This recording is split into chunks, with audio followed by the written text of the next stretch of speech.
নমস্কাৰ বন্ধুসকল, মই আপোনালোক সকলোকে মোৰ চেনেললৈ স্বাগতম জনাইছোঁ। বন্ধুসকল, মোৰ নাম গোবিন্দ ৰাজখোৱা, মই এষ্ট্ৰবাস্তু এক্সপাৰ্ট নুমেৰলজিষ্ট। বন্ধুসকল, আপোনালোকৰ সুবিধাৰ্থে মই এই চেনেলটোত বাস্তুৰ সম্পৰ্কে, সংখ্যাতত্বৰ সম্পৰ্কে, জ্যোতিষৰ সম্পৰ্কে, তাৰ লগতে আপোনালোকৰ বিভিন্ন সমস্যাৰ সমাধানৰ উপায়সমূহৰ সম্পৰ্কে আলোচনা কৰি থাকোঁ। গতিকে যদিহে আপোনালোকৰ মোৰ চেনেলৰ ভিডিঅ'সমূহ চাই ভাল লাগে, অনুগ্ৰহ কৰি মোৰ চেনেলটো ছাবস্ক্ৰাইব কৰিব, ভিডিঅ'সমূহ লাইক কৰিব, কমেণ্ট কৰিব আৰু যিমান পাৰে শ্বেয়াৰ কৰিব।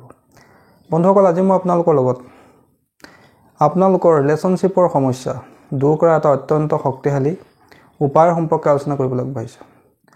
বন্ধুসকল, কেতিয়াবা আমাৰ সম্পৰ্কবিলাকৰ মাজত দূৰত্ব বাঢ়ি যাবলৈ ধৰে, কথা নিমিলা হ'বলৈ লয়, সম্পৰ্কত ফাট মেলিবলৈ লয়। সেয়া লাগে ভালপোৱাৰ সম্পৰ্ক হওক, পতি পত্নীৰ সম্পৰ্ক হওক, বন্ধুত্বৰ সম্পৰ্ক হওক, যিকোনো ধৰণৰ সম্পৰ্কৰ মাজত যদি কেনেবাকৈ কেতিয়াবা দূৰত্ব বাঢ়ি যায়, কথা নিমিলা হ'বলৈ লয়, তেন্তে আমাৰ সেই সম্পৰ্কটো ধৰি ৰখাটো অত্যন্ত মুস্কিল হৈ পৰে।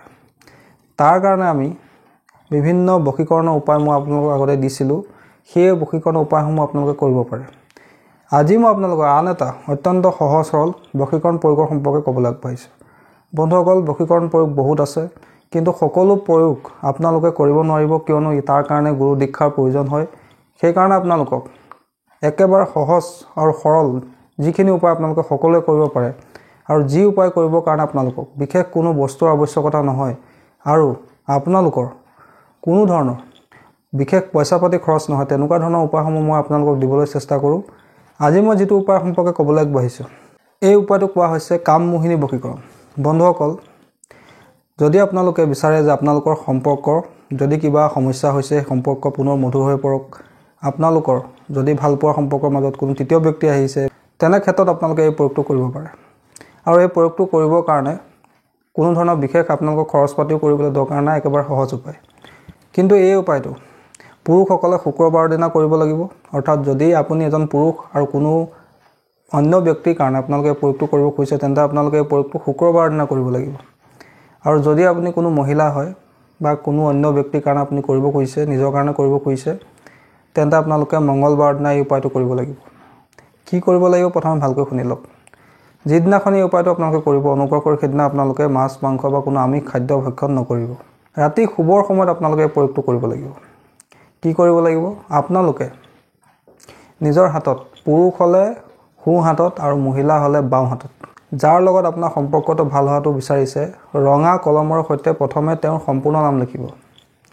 তাৰপিছত যোগ চিহ্ন এটা দি আপোনাৰ নিজৰ নামটো লিখিব। মই আকৌ এবাৰ কৈ দিছোঁ, ভালকৈ শুনি লওক। যদি পুৰুষ হয় তেন্তে আপোনালোকে নিজৰ সোঁ হাতৰ তলুৱাত লিখিব লাগিব, আৰু যদি আপুনি মহিলা হয় তেন্তে আপোনালোকে বাওঁ হাতৰ তলুৱাত এই প্ৰয়োগটো কৰিব লাগিব। ৰঙা কলম এটা লৈ ল'ব, প্ৰথমে তেওঁৰ নাম লিখিব যাৰ লগত আপোনাৰ সম্পৰ্কটো মধুৰ হোৱাটো আপুনি বিচাৰিছে। তাৰ তলতে যোগ চিহ্ন এটা দি নিজৰ সম্পূৰ্ণ নামটো আপোনালোকে লিখিব। হোৱাৰ সময়ত আপোনালোকে যিখন হাতত আপুনি দুটা নাম লিখি থোৱা আছে, সেই হাতখন মুঠি মাৰি নিজৰ বুকুৰ ওচৰলৈ আনি যাৰ কাৰণে এই প্ৰয়োগটো কৰিছে, তেওঁক চেহেৰাটো সম্পূৰ্ণ মনলৈ আনিবলৈ চেষ্টা কৰিব।